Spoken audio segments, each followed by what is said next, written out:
Hello students, welcome to arc reflections IAS. నా పేరు సునంద. ఇవాళ మనం మాట్లాడుకోబోయే టాపిక్ వచ్చేసరికి క్లైమేట్ సిగ్నలింగ్కి సంబంధించి.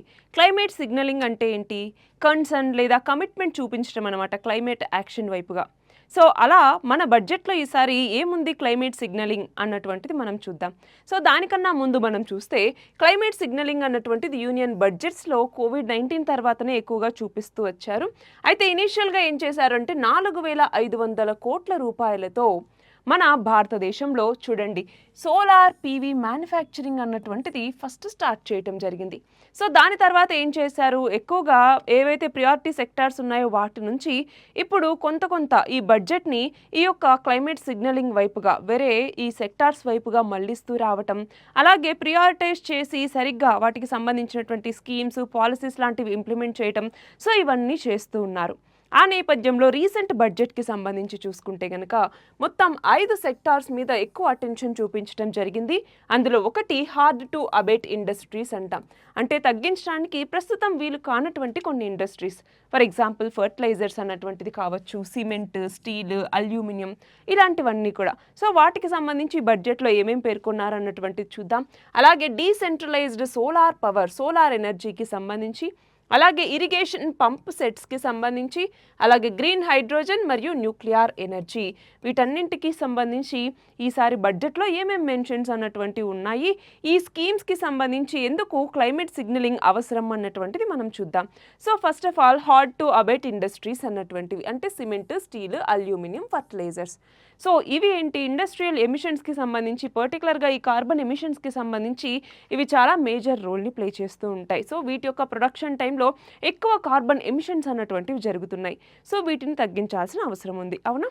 సో దానికోసం ఏం చేశారు, రీసెంట్గా 20,000 కోట్ల రూపాయలతో రీసెంట్ బడ్జెట్లో ఏమైందంటే కార్బన్ క్యాప్చర్, యూటిలైజేషన్ మరియు స్టోరేజ్ అన్నటువంటి ఒక స్కీమ్ని తీసుకురావటం జరిగింది. 5 సంవత్సరాల పాటు ఈ స్కీమ్ అన్నటువంటిది అందుబాటులో ఉంటుంది. సో చూడండి, కార్బన్ క్యాప్చర్ అంటే కార్బన్ ఎమిషన్స్ ఏవైతే జరుగుతున్నాయో వాటిని క్యాప్చర్ చేయటం, సో వాటిని మళ్ళీ యూటిలైజ్ చేసుకోగలగటం, అలాగే వాటిని స్టోర్ చేయటం అన్నటువంటిది. సో దీనికోసం ఈ పర్టికులర్ స్కీమ్ని తీసుకురావటం జరిగింది. సో ఇంటెన్షన్ ఏంటి, ఈ కార్బన్ ఎమిషన్స్ ఏవైతే జరుగుతున్నాయో వాటన్నింటినీ రెడ్యూస్ చేయటం. సో చూడండి ఎందుకు ఇంపార్టెంట్ అంటే, యూరోపియన్ యూనియన్ యొక్క CBAM అంటాం, అంటే ఏంటి, కార్బన్ బార్డర్ అడ్జస్ట్మెంట్ మెకానిజం అన్నటువంటిది. సో ఈ రిక్వైర్మెంట్ని మనం మీట్ అవ్వటం కోసం, అలాగే ఎక్స్పోర్ట్ కాంపిటేటివ్నెస్ అన్నటువంటిది పెంచుకోవటం. అసలు ఏంటి ఈ కార్బన్ బార్డర్ అడ్జస్ట్మెంట్ మెకానిజం అంటే, ఇక్కడ మనం గమనించాలి. ఫర్ ఎగ్జాంపుల్ మన భారతదేశంలో మనం స్టీల్ని ప్రొడ్యూస్ చేస్తున్నాం అనుకోండి, యూరోపియన్ యూనియన్లో కూడా స్టీల్ అన్నటువంటిది ప్రొడ్యూస్ అవుతుంది. బట్ ఇక్కడ ఏమవుతుంది అంటే ఎనర్జీ ఎఫిషియెంట్ టెక్నాలజీని వాడతారు యూరోపియన్ యూనియన్లో. సో ఇక్కడ ఏంటి, ఈ యొక్క కార్బన్ ఎమిషన్స్ అన్నటువంటి ఉండవు. బట్ మనకిక్కడ అంత టెక్నాలజీ లేదు కాబట్టి ఈ కార్బన్ ఎమిషన్స్ అన్నటువంటివి ఎక్కువగా జరుగుతూ ఉంటాయి. సో ఆ టైంలో యూరోపియన్ యూనియన్ ఏం చేస్తుంది, ఇప్పుడు మేమేమో ఎనర్జీ ఎఫిషియెంట్ టెక్నాలజీస్ని వాడుతున్నాం కదా, సో మా ప్రొడక్షన్కి ఎక్కువ ఖర్చు అవుతుంది. బట్ మీరేమో చీప్గా ప్రొడ్యూస్ చేసి దాన్ని మా యూరోపియన్ యూనియన్లోకి తీసుకొచ్చేసరికి మార్కెట్ కాంపిటేటివ్నెస్ అన్నటువంటిది ఉండట్లేదు. సో క్వాలిటీ రెండు సేమే, బట్ ఇక్కడ ఎనర్జీ ఎఫిషియెంట్ టెక్నాలజీస్ని వాడుతున్నారు, ఇక్కడ నార్మల్ టెక్నాలజీ. సో మనకి ఇక్కడ కాస్ట్ తక్కువ పడుతుంది, మనం ఆ మార్కెట్లోకి వెళ్ళేసరికి ఏది కాస్ట్ తక్కువ ఉంటే వాళ్ళది పర్చేస్ చేస్తారు జనరల్గా. బట్ దీన్ని తగ్గించడం కోసం అక్కడ ఉన్నటువంటి ప్రొడక్షన్ ఎవరైతే చేస్తున్నారో వాళ్ళకి కాంపిటేటివ్నెస్ అన్నటువంటిది ఉండాలి కదా. సో దానికోసం యూరోపియన్ యూనియన్ ఏం చేస్తుంది, ఇదిగో మేము కార్బన్ బార్డర్ అడ్జస్ట్మెంట్ మెకానిజం అనేసి తీసుకొస్తూ ఉన్నాము. సో దీని ద్వారా ఏంటి, ఫర్ ఎగ్జాంపుల్ మన భారతదేశం స్టీల్ని ప్రొడ్యూస్ చేసి యూరోపియన్ యూనియన్కి ఎక్స్పోర్ట్ చేసింది అనుకోండి. సో యూరోపియన్ యూనియన్ ఆపేసి ఓకే, ఇంత స్టీల్ని మీరు తీసుకొస్తూ ఉన్నారు, దీనికి ఎంత కార్బన్ ఎమిషన్స్ జరిగాయి, సో దాని మీద ట్యాక్స్ అన్నటువంటిది కట్టండి, కార్బన్ ట్యాక్స్ అన్నటువంటిది కట్టండి. ఆ ట్యాక్స్ కట్టిన తర్వాత యూరోపియన్ యూనియన్లోకి మన ప్రోడక్ట్స్ అన్నటువంటివి వెళ్తాయన్నమాట. సో ఆ ట్యాక్స్ ఎంత ఉంటుంది అంటే, ఈ ఎనర్జీ ఎఫిషియెంట్ టెక్నాలజీస్ వాడి ప్రొడ్యూస్ చేసినటువంటి స్టీల్ ట్యాక్స్ ఏదైతే ఉంటుందో ఈ కార్బన్ ట్యాక్స్ పడేసరికి సేమ్ రేట్కి వచ్చేస్తుంది. సో అక్కడ కాంపిటేటివ్నెస్ అన్నటువంటిది ఉంటుంది అన్నట్టుగా. సో ఇక్కడ ఏమవుతుంది, మనకి ఎక్స్ట్రాగా ట్యాక్స్ అన్నటువంటిది పడుతూ ఉంది. బట్ మన భారతదేశం ఏముంటుంది, మేము డెవలపింగ్ కంట్రీ, మా దగ్గర అంత ఎనర్జీ ఎఫిషియెంట్ టెక్నాలజీస్ లేవు. సో మీరు ఇటు ఎకనామిక్ గాను అలాగే ఇటు టెక్నాలజీ పరంగాను మాకు హెల్ప్ చేస్తే అప్పుడు మేము కూడా ఎనర్జీ ఎఫిషియెంట్ టెక్నాలజీస్ని వాడతాం. అంతేకాని సడన్గా మీరు ఇలాగా కార్బన్ బార్డర్ అడ్జస్ట్మెంట్ మెకానిజం అంతేకాని మీరు ఇలా సడన్గా కార్బన్ బార్డర్ అడ్జస్ట్మెంట్ మెకానిజం అనేసి ట్యాక్స్ విధిస్తే ఎలాగా అన్నట్టుగా మన భారతదేశం ఎప్పటి నుంచో అడుగుతోంది. మన భారతదేశమే కాదు, చాలా దేశాలు కూడా. సో ఇలా ఈ CBAM రిక్వైర్మెంట్స్ని మీట్ అవ్వడానికి ఇది చాలా ఇంపార్టెంట్, కార్బన్ ఎమిషన్స్ని తగ్గించుకోవటం. అలాగే దానివల్ల ఏమవుతుంది, ఎక్స్పోర్ట్ కాంపిటేటివ్నెస్ అన్నటువంటిది వస్తుంది. కాబట్టి మరి దీని రిలేటెడ్ స్కీమ్స్ ఏమేమి ఉన్నాయి అన్నటువంటి చూస్తే ఇప్పుడు అనుకున్నాం కదా, carbon capture utilization and storage mission అనేసి రీసెంట్ బడ్జెట్లో దీన్ని తీసుకొచ్చారు. ఐదేళ్ల కాలం పాటు ఇది అమల్లో ఉంటుంది. దీనికోసం 20,000 కోట్ల రూపాయలని దీన్ని కేటాయించడం జరిగింది. నెక్స్ట్ వచ్చేసరికి national mission on transformative mobility and battery storage. So ఇక్కడ బ్యాటరీ స్టోరేజ్ అన్నటువంటివి తీసుకురావటం ద్వారా గ్రీన్ టెక్నాలజీ వైపుగా మనం మూవ్ అవుతూ ఉన్నాము. దానివల్ల ఇండస్ట్రియల్ డీకార్బనైజేషన్ అన్నటువంటిది జరుగుతుంది. సో కార్బన్ ఎమిషన్స్కి ఇది తగ్గించడానికి ఇండైరెక్ట్గా హెల్ప్ అవుతుందన్నమాట. అలాగే పర్ఫార్మ్, అచీవ్ అండ్ ట్రేడ్ అన్నటువంటి స్కీమ్. సో ఇది ఏంటి, మార్కెట్ బేస్డ్ ఇంటర్వెన్షన్ అనమాట. సో మనం ఏం చేయాలి ఇక్కడ అంటే, ఈ కార్బన్ ఇంటెన్సివ్గా ఏవైతే ఇప్పుడు ప్రొడక్షన్ అన్నటువంటిది జరుగుతుందో దాని నుంచి మూవ్ అవ్వటం కోసం కార్బన్ ఎఫిషియెంట్ టెక్నాలజీస్ అన్నటువంటి వాడాలి. సో అలా ఎఫిషియెంట్ టెక్నాలజీస్ అన్నటువంటి వాడటం ద్వారా పర్ఫామ్ చేసి అచీవ్ చేస్తే వాళ్ళు ట్రేడ్ చేసుకోవచ్చు. అంటే ఏంటి, కార్బన్ మార్కెట్ అన్నటువంటిది ఉంటుంది, అందులో మనము ట్రేడ్ అన్నటువంటిది చేసుకోవచ్చు అనమాట. సో అలా చేసుకోవటానికి వీలు కల్పించేటటువంటి ఒక మార్కెట్ బేస్డ్ మెకానిజం అన్నటువంటిది ఈ పర్ఫార్మ్, అచీవ్, ట్రేడ్ లేదా ప్యాట్ స్కీమ్ అన్నటువంటిది. అలాగే నేషనల్ కార్బన్ మార్కెట్ అన్నటువంటిది ఏంటి, ఇక్కడనే ఈ ఏవైతే ఇందాక కార్బన్ ఎఫిషియెంట్ టెక్నాలజీస్ని వాడి మనం ట్రేడ్ చేయాలనుకుంటున్నామో ఆ కార్బన్ ట్రేడ్ని ఈ మార్కెట్ ద్వారా చేసుకోవచ్చు. దీన్ని 2023వ సంవత్సరంలో లాంచ్ చేయడం జరిగింది. సో కార్బన్ క్రెడిట్స్ ఏవైతే ఉంటాయో వాటిని ఇక్కడ ట్రేడ్ చేసుకోవటానికి ఈ మార్కెట్ అన్నటువంటిది మనకి పనికొస్తుంది. సో ఇది మన ఫస్ట్ థింగ్ అనమాట. రెండవది వచ్చేసరికి డీసెంట్రలైజ్డ్ సోలార్ పవర్ వైపుగా మనం వెళ్ళటం. సో ఇక్కడ ఏంటి అంటే, నాన్ రెన్యూబుల్ ఎనర్జీ నుంచి రెన్యూబుల్ ఎనర్జీ వైపుగా మనం కొంత మూవ్ అవుతున్నాం క్లైమేట్ యాక్షన్లో భాగంగా. సో అసలు మీరు చెప్పండి, మనకి సస్టైనబుల్ డెవలప్మెంట్ గోల్స్ అనేసి ఉన్నాయి. ఏంటి, యునైటెడ్ నేషన్స్కి సంబంధించి ఏ సంవత్సరానికి అలా రీచ్ అవ్వటానికి 2030కి సంబంధించి. అందులో క్లైమేట్ యాక్షన్ అన్నటువంటి ఒక సస్టైనబుల్ డెవలప్మెంట్ గోల్ ఉంది. అది ఎన్నవ సస్టైనబుల్ డెవలప్మెంట్ గోల్ అన్నటువంటిది మీరు కమెంట్ సెక్షన్లో ఆన్సర్ చేయండి. సో ఇక్కడ చూడండి, PM సూర్యగర్ ముఫ్త్ బిజ్లీ యోజన. సో ఇది ఏంటి అంటే సోలార్ రూఫ్ టాప్ స్కీమ్ అనమాట. సో దానికి కింద ఏంటి అంటే 1 కోటి ఇళ్ల మీద సోలార్ రూఫ్ టాప్స్ అన్నటువంటివి క్రియేట్ చేయడం ద్వారా వాళ్ళకి ప్రతి నెల దాదాపు 300 యూనిట్ల వరకు ఉచిత విద్యుత్ని అందించడం అన్నటువంటి దీని యొక్క ముఖ్య ఉద్దేశం. సో చూడండి, దీనికోసం ఇప్పుడు బడ్జెట్లో 22,000 కోట్ల రూపాయలని కేటాయించడం జరిగింది. సో దీని ఆబ్జెక్టివ్ ఏంటి, రూఫ్ టాప్ సోలార్ అన్నటువంటిది ఇళ్ల మీద నిర్మించడం ద్వారా ఈ ఏదైతే ఎనర్జీ అన్నటువంటిది ఉందో దాన్ని ప్రొడ్యూస్ చేయటం అనమాట. దీని బెనిఫిట్స్ చూడండి, ట్రాన్స్మిషన్ లూజెస్ అన్నటువంటివి తగ్గించడం, అలాగే ల్యాండ్ యూజ్ ప్రెషర్ అన్నటువంటివి తగ్గించడం. అంటే ఏంటి, ఓపెన్ ల్యాండ్స్లో కాకుండా ఇప్పుడు ఇంటిపైనే సోలార్ రూఫ్ టాప్స్ అన్నటువంటివి ఏర్పాటు చేస్తే మనకి ఈ సోలార్ ఎనర్జీ ప్రొడక్షన్ అన్నటువంటిది ఎక్కువ అవుతుంది, ల్యాండ్ యూసేజ్ అన్నటువంటిది తక్కువ అవుతుంది, అవునా. సో ఈ బెనిఫిట్స్ అన్నీ ఉన్నాయి. అలాగే ఆ ఇంట్లో ఎవరైతే ఉంటారో వాళ్ళు ఎక్కువ మొత్తంలో కనుక దీన్ని ఏర్పాటు చేసుకుంటే వాటిని బ్యాటరీస్లో స్టోరేజ్ చేసుకోవచ్చు. లేదనుకుంటే మనము దగ్గరలో ఉన్నటువంటి ఏవైతే ప్రొడక్షన్ ఉంటుందో వాటికి అక్కడికి పంపించడానికి వీలవుతుంది. దాని ద్వారా రెవెన్యూ అన్నటువంటిది జనరేట్ అవుతుంది. సో ఈ ఆప్షన్స్ అన్నీ ఉన్నాయన్నమాట. అలాగే హౌస్ హోల్డ్ ఎలక్ట్రిసిటీ బిల్ని తగ్గించడానికి కూడా ఇది ఉపయోగపడుతుంది. ఇది కాకుండా ఇంకా ఏమేమి ఉన్నాయి సోలార్ ఎనర్జీకి సంబంధించి చూడండి. ఇప్పుడు చూసామా, 300 యూనిట్స్ పర్ మంత్ ఉచితంగా విద్యుత్ని అందించడం, రూఫ్ టాప్ సోలార్ మాడ్యూల్స్ని హౌస్ హోల్డ్స్ మీద ఏర్పాటు చేయటం, అలాగే సోలార్ రూఫ్ టాప్ ప్రోగ్రామ్ అన్నటువంటి తీసుకొచ్చింది ఎవరు, ministry of new and renewable energy.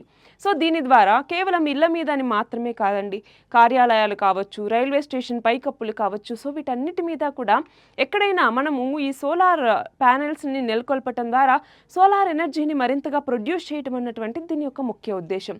అలాగే ప్రొడక్షన్ లింక్డ్ ఇన్సెంటివ్ స్కీమ్ అంటే ఏంటి, ఉత్పత్తి ఆధారిత ప్రోత్సాహక పథకం అన్నటువంటిది. సో దీని ద్వారా ఏంటి అంటే మన దగ్గరే ప్రొడక్షన్ అన్నటువంటిది చేస్తూ ఉంటే వాళ్ళకి ఇన్సెంటివ్స్ అన్నటువంటిది ఇస్తారు. సో దీనివల్ల వేరే దేశాల నుంచి మనం ఇంపోర్ట్ చేసుకోవటం అన్నటువంటి తగ్గుతుంది. అంటే ఆ డిపెండెన్సీని తగ్గించడానికి ఇది కీలకంగా ఉపయోగపడుతుంది, ఎస్పెషల్లీ సోలార్ ప్యానెల్స్కి సంబంధించి.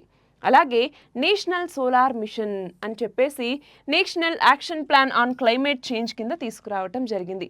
సో ఈ నేషనల్ సోలార్ మిషన్ ద్వారా మన భారతదేశమే కాకుండా ప్రపంచ దేశాలన్నింటినీ కూడా ఒక తాటిపైకి తీసుకురావాలి. సో రెన్యూబుల్ ఎనర్జీని ప్రమోట్ చేయటం లక్ష్యంగా తీసుకొచ్చినటువంటి ఇనిషియేటివ్స్లో ఒకటి నేషనల్ సోలార్ మిషన్ అన్నటువంటిది. నెక్స్ట్ చూడండి, గ్రీనింగ్ ఆఫ్ ఇరిగేషన్ పంప్ సెట్స్కి సంబంధించి. సో ఇరిగేషన్ వైపుగా ఎలా మనము క్లైమేట్ యాక్షన్ వైపుగా మూవ్ అవుతున్నాం అనేసి.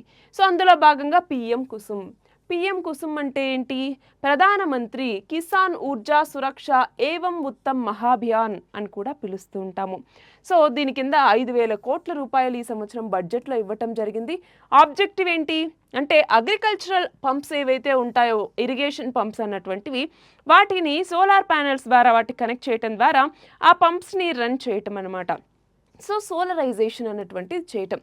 అలాగే ఇక్కడ చూడండి, డీజిల్ కన్జంప్షన్ని తగ్గించడం. సో డీజిల్ కన్జంప్షన్ తగ్గిస్తున్నామంటే ఏంటి, మనం ఈ నాన్ రెన్యూబుల్ ఎనర్జీ ఫాజిల్ ఫ్యూయల్స్ని వాటి యొక్క యూసేజ్ని తగ్గిస్తున్నట్టే కదా. సో అది ఇక్కడ తీసుకున్నటువంటి డెసిషన్. మరి ప్రోగ్రెస్ ఎలా ఉంది అంటే ప్రోగ్రెస్ అన్నటువంటిది బాగానే ఉంది. అలాగే క్లైమేట్ మిటిగేషన్, అలాగే ఫార్మర్ ఇన్కమ్ సపోర్ట్, ఇవి రెండు కూడా ఇక్కడ జరుగుతాయి. సో ఇక్కడ ఏంటి, ఒకటి ఇప్పుడు ఏదైతే క్లైమేట్ యాక్షన్ అనుకున్నామో దాని వైపుగా మూవ్ అవుతాము. అలాగే ఇక్కడ ఇరిగేషన్కి సంబంధించి ఈ ఎలక్ట్రిసిటీ సప్లై అన్నటువంటిది కావాలి కదా, దానికి సంబంధించిన ఎలక్ట్రిసిటీ బిల్ అన్నటువంటిది సేవ్ అవుతుంది. అలాగే ఎక్కువ మొత్తంలో ఇక్కడ ఈ సోలార్ ప్యానెల్స్ ద్వారా ఎలక్ట్రిసిటీ అన్నటువంటిది సప్లై చేస్తే దాన్ని అమ్మటం ద్వారా ఎక్కువ మనీ అన్నటువంటిది కూడా సంపాదించుకోవచ్చు. సో ఫార్మర్కి ఇన్కమ్ సపోర్ట్ అన్నటువంటిది కూడా ఉంటుందన్నమాట ఈ పర్టికులర్ స్కీమ్కి సంబంధించి. అలాగే రిలేటెడ్ స్కీమ్స్ చూడండి, పిఎం కుసుమ్ అన్నటువంటి చూసాం. అలాగే దీన్ దయాళ్ ఉపాధ్యాయ గ్రామ్ జ్యోతి యోజన అన్నటువంటిది రూరల్ ఎలక్ట్రిఫికేషన్కి సంబంధించిన స్కీమ్ కదా. సో దీని ద్వారా కూడా మనం ఏంటి అంటే ఎల్ఈడి బల్బ్స్, సో వీటి వైపుగా వెళ్ళటం వల్ల ఏమవుతుంది, మనం క్లైమేట్ సస్టైనబిలిటీని చేరుకోవాలి అన్నటువంటిది లక్ష్యం. అలాగే national mission for sustainable agriculture. So ఇక్కడ ఏంటి అంటే క్లైమేట్ రెసిలియంట్ ఈ అగ్రికల్చరల్ ప్రోడక్ట్స్ని వాడాలి. అంటే ఏంటి, ఏవైతే ఈ పర్టికులర్ కెమికల్స్ ఇవన్నీ వాడుతూ ఉన్నారో దానివల్ల భూమి అన్నటువంటిది నాశనం అవుతుందో అలా కాకుండా క్లైమేట్ రెసిలియంట్ పద్ధతుల్ని వాడటం ద్వారా సస్టైనబుల్ అగ్రికల్చర్ వైపుగా ముందుకు వెళ్ళాలి అన్నటువంటిది లక్ష్యం అనమాట. సో అది దీనికి సంబంధించి. నెక్స్ట్ చూడండి, గ్రీన్ హైడ్రోజన్కి సంబంధించి. సో ఈ గ్రీన్ హైడ్రోజన్ ప్రొడక్షన్ని ఇటు steel, fertilizers, heavy industries, transport, so వీటన్నిటిలో ఇంట్రడ్యూస్ చేయడం ద్వారా ఈ అన్ని రంగాల్లో కూడా మనం సస్టైనబిలిటీని తీసుకురావచ్చు. ఈ అన్ని రంగాల ద్వారా జరిగేటటువంటి కార్బన్ ఎమిషన్స్ని మనం ఎంతో తగ్గించడానికి ఈ స్కీమ్ అన్నటువంటిది వీలవుతుంది. సో ఇక్కడ చూడండి, కంటిన్యూడ్ పాలసీ సపోర్ట్ అన్నటువంటిది మనం ఇస్తూ వస్తూ ఉన్నాము, ఎస్పెషల్లీ బడ్జెట్కి సంబంధించి అలొకేషన్స్ ఇవన్నీ. సో ఇక్కడ ఛాలెంజ్ ఏంటి అంటే ప్రొడక్షన్ కాస్ట్ అన్నటువంటిది గ్రీన్ హైడ్రోజన్కి సంబంధించి ఎక్కువ ఉంటుంది. మన దగ్గర అంత ఎక్కువ ప్రొడక్షన్ చేసేటటువంటి టెక్నాలజీ అన్నటువంటిది లేదు. అదొకటి, టెక్నాలజీ ఇన్ఫ్రాస్ట్రక్చర్ గ్యాప్స్ అన్నటువంటివి ఇంకా వస్తూనే ఉన్నాయి. ఇది గ్రీన్ హైడ్రోజన్కి సంబంధించిన ఇష్యూస్. మరి ఈ గ్రీన్ హైడ్రోజన్ని మన భారతదేశంలో ఎక్కువగా ప్రొడ్యూస్ చేయాలి అని చెప్పేసి తీసుకొచ్చినటువంటి స్కీమే నేషనల్ గ్రీన్ హైడ్రోజన్ మిషన్ అన్నటువంటిది. సో 2023లో దీన్ని అనౌన్స్ చేయటం జరిగింది. దీని కింద 5 మిలియన్ మెట్రిక్ టన్నుల్ని పర్ ఇయర్ 2030 నాటికి మనం ప్రొడ్యూస్ చేయాలి అన్నటువంటిది లక్ష్యం. ఇది మాత్రమే కాకుండా చూడండి, strategic interventions for green hydrogen transition లేదా సైట్ అనేసి పిలుస్తూ ఉంటాం. ఈ స్కీమ్ని తీసుకురావటం ద్వారా చూడండి ఫినాన్షియల్ ఇన్సెంటివ్స్ని ఎలక్ట్రోలైజర్ మ్యానుఫ్యాక్చరింగ్కి, అంటే గ్రీన్ హైడ్రోజన్కి సంబంధించిన ఎలక్ట్రోలైజర్స్ ఉంటాయి కదా ప్రొడక్షన్లో, సో వాటి మ్యానుఫ్యాక్చరింగ్ ఎవరైతే చేస్తూ ఉంటారో వాళ్ళకి ఇన్సెంటివ్స్ ఇవ్వటం కోసం తీసుకొచ్చినటువంటి స్కీమే ఈ సైట్ అన్నటువంటి స్కీమ్. అలాగే హైడ్రోజన్ ఎనర్జీ మిషన్ అనేసి దానికి R&D సపోర్ట్ అన్నటువంటిది ఇప్పుడు ప్రొవైడ్ చేస్తున్నారు. దానికి బడ్జెట్లో అలొకేషన్స్ అన్నటువంటివి జరిగాయి. అలాగే PLI ఫర్ ఎలక్ట్రోలైజర్స్, ఏదైతే ఇందాక నేషనల్ గ్రీన్ హైడ్రోజన్ మిషన్ అన్నామో దాని కింద ఈ ఎలక్ట్రోలైజర్స్కి సంబంధించి PLI production linked incentive scheme, అంటే ఉత్పత్తి ఆధారిత ప్రోత్సాహక పథకం. ఉత్పత్తి చేయండి, మేము దానికి సంబంధించి ఇన్సెంటివ్స్ ఇస్తాము అన్నట్టుగా. చివరిగా 5వది న్యూక్లియర్ ఎనర్జీకి సంబంధించి. సో న్యూక్లియర్ ఎనర్జీకి సంబంధించి రీసెంట్గా బడ్జెట్లో తీసుకున్నటువంటి ఒక ఇంపార్టెంట్ డెసిషన్ ఏంటి, 2035వ సంవత్సరం వరకు జీరో బేసిక్ కస్టమ్స్ డ్యూటీ అన్నటువంటిది ఇంపోర్ట్స్ మీద విధిస్తూ ఉన్నాము. సో మన భారతదేశంలో ఎక్కువ న్యూక్లియర్ ఎనర్జీని పెంపొందించాలన్నటువంటిది లక్ష్యం. మరి ఆబ్జెక్టివ్ చూడండి, ఇన్పుట్ కాస్ట్ అన్నటువంటి తగ్గించుకోవటం, అలాగే క్లీన్ బేస్ లోడ్ పవర్కి సపోర్ట్ చేయటం అనమాట. అంటే సో ఇక్కడ మనం న్యూక్లియర్ ఎనర్జీని మరింతగా ప్రొడ్యూస్ చేయటం కోసం, అది సివిలియన్ పర్పస్కి కావచ్చు, డిఫెన్స్ పర్పస్కి కావచ్చు, మనం ఇక్కడ ఎక్కువ ప్రొడ్యూస్ చేయాలి అన్నటువంటిది లక్ష్యం. మరి కన్స్ట్రెయింట్స్ ఏంటి, క్యాపిటల్ ఇంటెన్సివ్ ప్రాజెక్ట్స్, ఇక్కడ చాలా ఎక్కువ టైం అన్నటువంటిది పడుతుంది, ఎక్కువ R&D చేయాలి, సేఫ్టీ మెజర్స్ అన్నటువంటివి తీసుకోవాలి. సో ఇవన్నీ దీనికి సంబంధించిన ఇష్యూసే. మరి ఇందులో లీగల్గా ఇప్పుడు ప్రైవేట్ సెక్టార్ని కూడా మనం ఇంక్లూడ్ చేయటం జరిగింది. ఈ కొంతవరకు కూడా ప్రైవేట్ సెక్టార్ని మనం ఇంక్లూడ్ చేస్తున్నాం. దాని ద్వారా ఏంటి, క్యాపిటల్ అన్నటువంటిది వస్తుంది, ఎక్కువ R&D చేయడానికి వీలుంటుంది, టెక్నాలజీ ఎన్హాన్స్మెంట్ చేయడానికి వీలుంటుంది. సో వీటన్నిటిని మనం పెంపొందించుకోవాలి అన్నటువంటి లక్ష్యంతో ఈ ప్రైవేట్ సెక్టార్ని ఇప్పుడు ఈ న్యూక్లియర్ సెక్టార్కి సంబంధించి ఇంట్రడ్యూస్ చేయటం జరిగింది. రీసెంట్గా న్యూక్లియర్ ఎనర్జీకి సంబంధించి ఒక స్కీమ్ కూడా తీసుకురావటం జరిగింది. ఏంటి అది, మీరు కామెంట్ సెక్షన్లో ఆన్సర్ చేయండి. మరి దీనికి సంబంధించి వివిధ స్కీమ్స్ చూడండి. Nuclear power programme of India అన్నటువంటిది 3 స్టేజ్ న్యూక్లియర్ పవర్ ప్రోగ్రామ్. ఇందులో ఇంకా 3rd స్టేజ్ అన్నటువంటిది మనకి కొంతవరకు చిన్న చిన్న ప్రయోగాలు అన్నటువంటివి జరుగుతున్నాయి, కానీ ఇంకా మనం 3rd స్టేజ్లోకి వెళ్ళలేదు. అలాగే అటామిక్ ఎనర్జీ యాక్ట్ అన్నటువంటిది ప్రైవేట్ సెక్టర్ పార్టిసిపేషన్ని తీసుకురావటం జరిగింది. అలాగే జీరో బేసిక్ కస్టమ్స్ డ్యూటీని న్యూక్లియర్ ఎక్విప్మెంట్కి సంబంధించి ఎస్పెషల్లీ 2035వ సంవత్సరం వరకు ఇవ్వటం జరిగింది. అలాగే స్మాల్ మాడ్యులర్ రియాక్టర్స్, వీటిని పెంపొందించడం. సో ఇక్కడ ఏంటి అంటే ఎక్కువ మొత్తంలో న్యూక్లియర్ ఎనర్జీ అన్నటువంటిది రాకపోయినా చిన్న చిన్న మొత్తంలో న్యూక్లియర్ ఎనర్జీని ఎక్కువ ఈ ప్లాంట్స్ని సెటప్ చేసి ప్రొడ్యూస్ చేయవచ్చు. సో ఆ ఇనిషియేటివ్తో తీసుకొచ్చిందే ఈ స్మాల్ మాడ్యులర్ రియాక్టర్స్. వీటిని ఇప్పుడు భారత్ రియాక్టర్స్, భారత్ SME అని కూడా మనం పిలుస్తూ ఉన్నామన్నమాట. సో దీని ద్వారా చూడండి 40కి పైగా 2032 నాటికి 40కి పైగా ఈ స్మాల్ మాడ్యులర్ రియాక్టర్స్ లేదా భారత్ మాడ్యులర్ రియాక్టర్స్ని ప్రొడ్యూస్ చేయాలన్నటువంటిది మన భారతదేశం యొక్క లక్ష్యం అనమాట. సో ఇవన్నీ కూడా ఏంటి అంటే మనం క్లైమేట్ యాక్షన్ వైపుగా ముందుకెళ్ళటానికి, క్లైమేట్ సస్టైనబిలిటీని సాధించడానికి మనం తీసుకున్నటువంటి ఇనిషియేటివ్స్. ఇవే కాదు, చాలా ఇనిషియేటివ్స్ ఉన్నాయి, బట్ బడ్జెట్లో వీటికి ప్రాధాన్యత ఇచ్చారన్నట్టుగా వాటి గురించి ఇవాళ మనం డిస్కస్ చేసుకోవటం జరిగింది. అయితే మీరు మన భారతదేశం అన్నటువంటిది నెట్ జీరో అన్నటువంటి లక్ష్యాన్ని ఏ సంవత్సరం నాటికి రీచ్ అవ్వాలనేసి లక్ష్యంగా పెట్టుకుంది అన్నటువంటిది కామెంట్ సెక్షన్లో ఆన్సర్ చేయండి. All the very best and thank you very much.